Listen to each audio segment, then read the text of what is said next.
Good morning and welcome to day 13 of Vlogmas. It is Sunday today and hopefully we will have a calmer day than yesterday.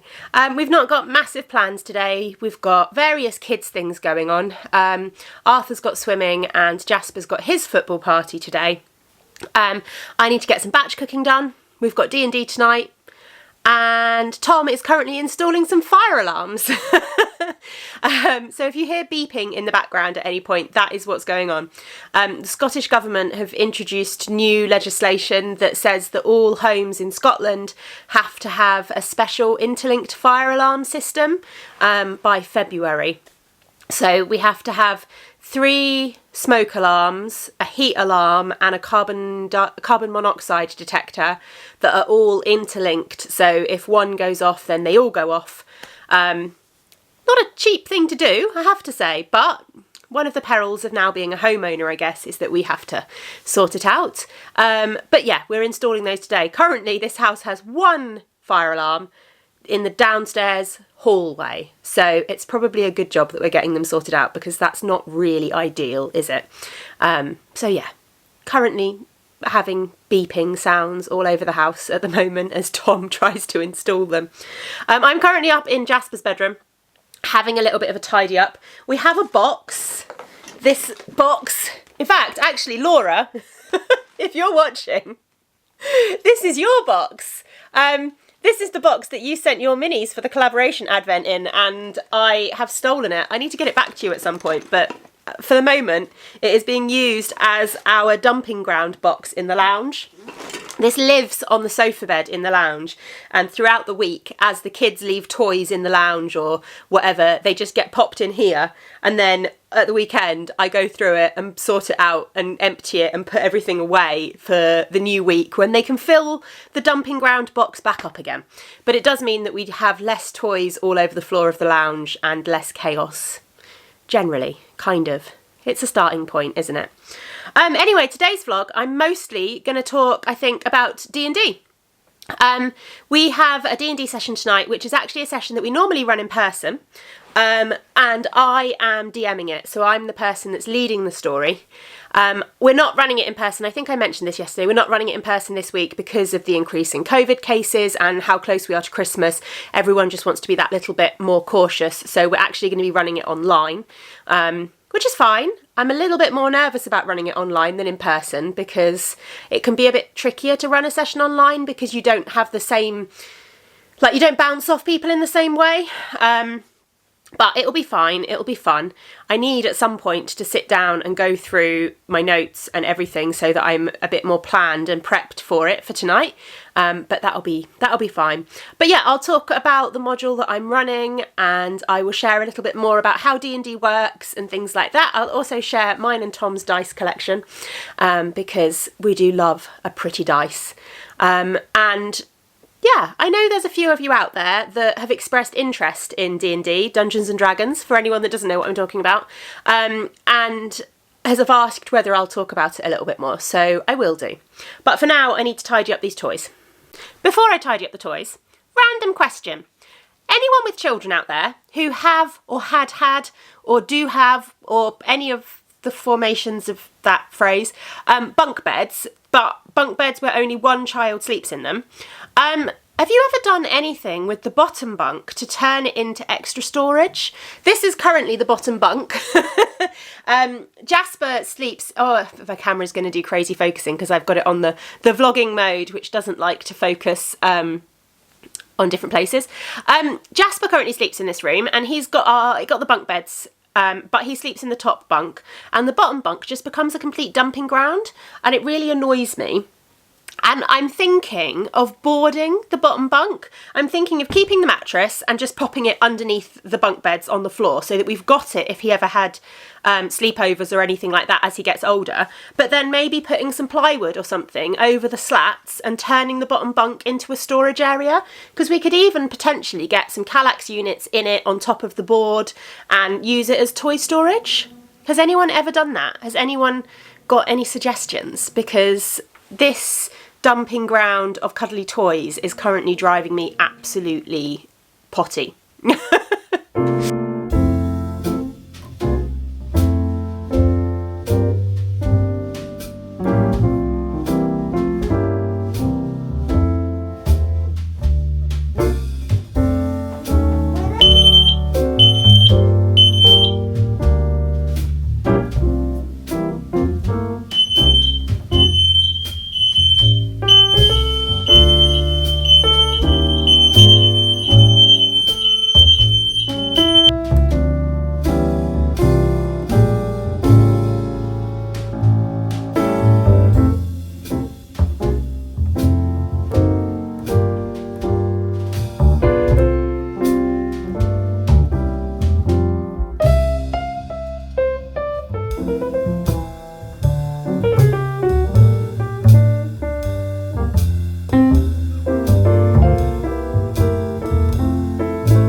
taken Arthur to his swimming lesson. And Jasper is playing really nicely upstairs. He doesn't always get the opportunity to play nicely on his own because Arthur has a tendency to come in and take over whatever game they're playing. And Jasper has a really vivid imagination. He loves playing with like little characters and little people and Lego and Playmobil and stuff like that. So it's really nice for him to get the opportunity to play by himself for a change. He's having a great time. Anyway, I thought I would come and talk about Dungeons and Dragons. Now, I have recorded this section a few times and I've talked far too much for far too long, and you don't want to listen to me talk for that long about one thing. Especially something that not everybody will be interested in. So I'm going to try and limit myself to talking about this for about 5 minutes, and then that is it. I will have time then to share some of the other things that we're up to today. But basically, for anyone that is completely new to Dungeons and Dragons, it's what's known as a fantasy role-playing game, often a fantasy tabletop role-playing game, in that you get a group of people together and you play around a table. It's fantasy in that it's set in a world similar to kind of Lord of the Rings, that kind of high fantasy, elves, goblins, magical creatures, that kind of thing. And role-playing in that generally you're playing a story, and depending on the confidence of the players and depending on how people feel about it, often there's a lot of kind of conversation and interaction that you do in character. So basically you role play quite a lot. You don't have to role play. If you're not comfortable with role play, you can just describe what your character would do in a certain situation, or you can have a full-on role play conversation as your character. It very much depends on the level of confidence of the player and the level of confidence of the DM and things like that. And some people can change, like they might role play one bit, but they might not feel as comfortable role playing all of it. Anyway, so you have the Dungeon Master, who is the person who's in charge of running the story. And generally the easiest way of playing is to use a module or a preset story. So I'm currently DMing this one, The Wild Beyond the Witchlight, which this book is my book as DM, and it has all the information in it about kind of what's happening and kind of bits and pieces. So we start off in a carnival, and it has all of the carnival. I'm actually seeing if I can find the map of the carnival in here.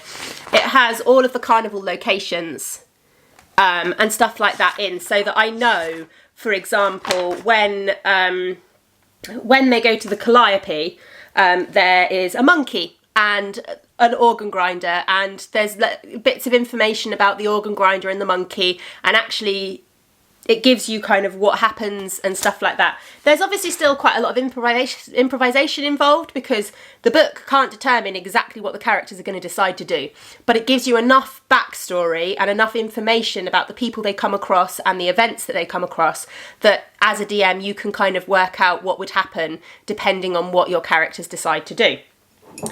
So it can be quite open world in that respect, in that your characters can go completely off book and they cannot do what you expect them to do, and you as a DM have to improvise and work out a way to kind of moderate whatever they've decided to do, but also still try and turn it back round to the story somehow as well. We started out using the Essentials kit. You can get a starter kit and an Essentials kit, which comes with an adventure book for your DM to run. It comes with character sheets. It comes with the basic rules. It comes with a set of dice and all of that kind of thing. The character sheet is the thing that I think most people find the most daunting. It's quite scary. There's quite a lot of numbers. There's quite a lot of stuff to kind of get your head around on it. But I would highly recommend a website called D&D Beyond, because it's got a character generator and you can go in and it will do it all for you, basically. It will create your character. You tell it what race you want, what class you want, and all of that kind of thing. When you're building a character, you build based on a race and a class. So your races are kind of like whether you're human, elf, noblin, that's not a word, goblin, gnome, dwarf, kind of that kind of thing. And then your class determines kind of what your character does. So are they a fighter? Are they a sorcerer? Are they a wizard? Are they a thief, a rogue? That kind of thing, basically. And the skills that your character has will be determined by their class and determined by their race, as well as kind of a few other factors as well. And those skills are what you use to kind of work out what happens. So you get a certain number allocated to each skill, and then when your story is running along, so for example, you're at the entrance to a cave, or your party is at the entrance of a cave. So what are the party going to do?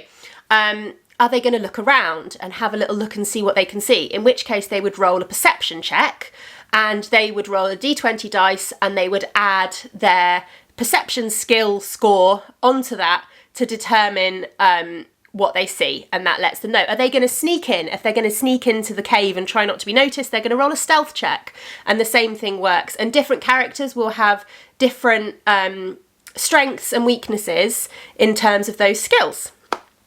The dice is the other thing. The dice is the thing that just makes it so much fun.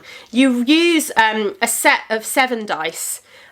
So they're all known as like D whatever. So you have a D4, which is your 4-sided dice. You have D6, which is a standard dice really, a 6-sided dice, except they have numbers rather than dots. You have a D8. You have D10s, which are 10-sided. You also have D100s, which is basically the same as a D10, but it has the 10s units rather than the 1s units, or whatever, you see what I mean. And they're often known as percentile dice because you roll them both together to get a score out of 100. And then you have D12s. And then you have the most important dice in the game, which is the D20, which is what's used for all of your decision-making things, really. And that's basically, I think, D&D in a nutshell. Yeah. If you've got any questions, I'm losing my voice. If you've got any questions, let me know and I'll see if I can help. And I will share my dice because I've got a lovely dice collection. Right, we've left it a bit late in the day in the end, and now the lighting is not great, but we thought we'd both show you our dice sets. So I'm here, hello, and Tom is here. Hello. You get hands only. This is my set of dice and my lovely dice box that Tom got me. It's lovely wood and it's got a magnetic lid which then lifts off with a dice tray which has green felt in, but I'm not sure you can see that in this light. And then all my gorgeous dice. So pretty. The best thing about D&D is the pretty dice. And then Tom's dice box, which I got for myself. It's also made of wood. Also has a magnetic top. Has a charcoal grey interior. And there's my slightly more subdued palette of dice, which I'm trying to brighten up, but it's still quite subdued. We thought we'd test our dice out by doing a little bit of rollies. Yeah, rollies. So 3d20s. 3. Okay, I'm going to pick that one. That one. I'm going with those 3. I'm going with my 3 favourite ones. Right, pick one. Okay. Highest number wins.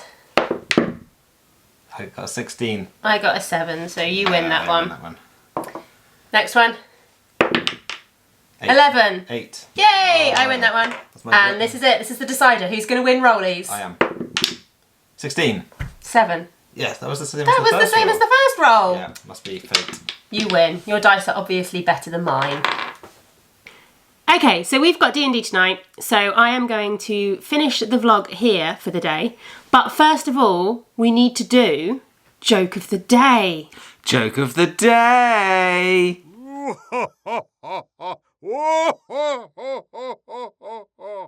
I need Tom for this one. Are you ready? Yes. Knock knock. Who's there? Granny. Granny who? Knock knock. Who's there? Granny. Granny who? Knock knock. Who's there? Granny. Granny who? Knock knock. Who's there? Granny. Granny who? Knock knock. Who's there? Aunt. Aunt who? Aren't you glad it wasn't Granny again? Yes, very much. We'll see you all tomorrow. Bye.